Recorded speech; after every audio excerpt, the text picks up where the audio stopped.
Və yaxud da məsələn cəmiyyət tərəfindən qəbul olunma məntiq xətasında deyirəm ki, dostlarım hamısı voleybola yazılıb.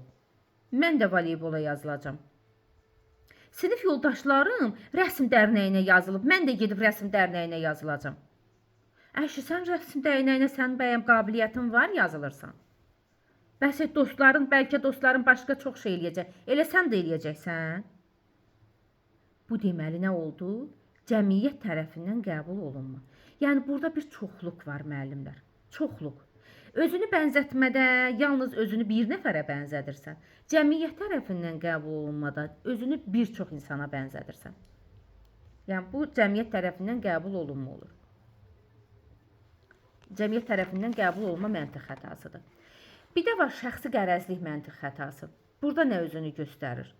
Məsələn, mən bilirəm ki, sən doğru yoldasan, uğur qazanmısan, gözəl nailiyyətlərin var. Amma mənim kinim, küdurətim qoymur səni alqışlayam. Sənin doğru dediyini mən alqışlamayacam. Bəzən deyirlər ki, filankəs çox ağıllı danışır. Biri deyir, əşi, onun harası ağıllıdır. Heç geyimini də bilmir. Nə olsun ki, geyimini bilmir?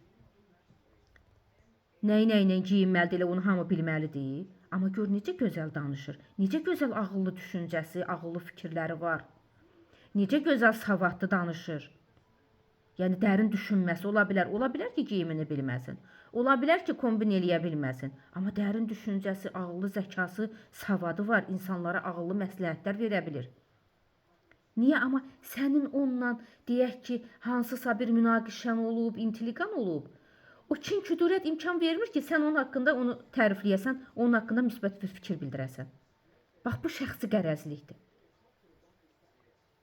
Məsələn, deyək ki, Lalə müəllimə ilə hansısa bir münasibətin pozulub. Lalə müəllimənin açıq dərsidir. Mükəmməl şəkildə bir açıq dərs verir. İndi açıq dərsin müzakirəsidir. Mən onun istifadə etdiyi metodları bəyənə-bəyənə, amma onu demirəm ki, sən bəyəndin mən dərslərini. Yəni ona qarşı olan kinim, küdurətim onu qoymayacaq deməyə. Əşi, onun özü nədir ki, onun keçdiyi dərsdə nə olsun, bu olsun, o olsun. Deməli, bu nədir? Şəxsi qərəzlik. Şəxsi qərəzlik, yəni qərəzli olmayacaq. Bax, bu deməli şəxsi qərəzlik məntiq xətasıdır, əziz müəllimlər. Sonra bir də növbəti məntiq xətası danışacağım boş adam məntiq xətasından. Burada bu boş adam çox bir maraqlı adı var həqiqətən də.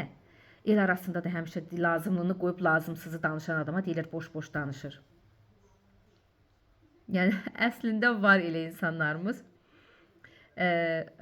Burada necədir? Əsas fikir, arqument qalır bir kənarda. Yəni öz bildiyini demək istəyir, öz bildiyini yeridir. Məsələn, buna deyirlər ki, deyək ki, hansısa bir müəllim danışır, deyir ki, bax, mən məktəbdə şagirdin üzərində çox dayanıram, dərsləri ilə daha yaxından maraqlanırıq, bed edirik, sizi də, yəni biz məktəbdə eləyiriksə, bunu siz də evdə etməlisiniz. Siz də övladınızla daha dərindən maraqlanmalısınız, tapşırıqlarına nəzarət etməlisiniz falan. Yəni, müəllimin burada dediyi şagirdi inkişafa aparmaqdır. O saatı qarşı tərəf deyir ki, nə demək istəyirsiniz müəllimə? Demək istəyirsiniz ki, mən yaxşı valideyn deyiləm. Müəllimin dediyi qaldı kənarda, öz bildiyini yerinə yetirir. Öz bildiyini yeridir. Və yaxud da ki, deyir ki, məsələn, hansısa bir müəssisənin rəhbəridir, deyək ki, bir səhiyyənin rəhbəridir, yığıb işçiləri, hamısını belə etməliyik, xəstələrin qayğına belə qalmalıyıq, sağlamlığa baxmalıyıq, gigiyenik qaydalara riayət etməliyik xəstəxanamızdan. Qoy belə olsun, xəstəxana haqqında daha yaxşı müsbət fikirlər danışsınlar, bunu danışdığı halda. Biri digərinə arxada deyir, bunu da yeni qoyublar, bu da özünü göstərir, bilmir ki, neynəsin. Deməli, boş adam məntiq xətası. Rəhbər orada müəssisənin abadlaşması üçün, müəssisənin daha yaxşı olması üçün, xəstələrə göstərilən qayğıdan, nəvazişdən danışdığı halda, bu boş-boş orada arxada kiminsə fikrini dağıdır, öz bildiklərini yerinə yetirir. Bax, bu olacaq boş adam məntiq xətası, əziz müəllimlər. Əziz müəllimlər, YouTube üzərindən bizi izləyən müəllimlər, bax bu cür siz də bizim dərslərimizə qoşulub, belə gözəl, sadə izahları eşitmək, dinləmək istəyirsinizsə, buyurub bizim dərslərimizə qoşulub faydalana bilərsiniz. Və qeyd edeyim ki, Həsənova Gülnarə yazaraq bizim kanalımıza abunə olmağı, şərh yazmağı və bəyənməyi də unutmayın.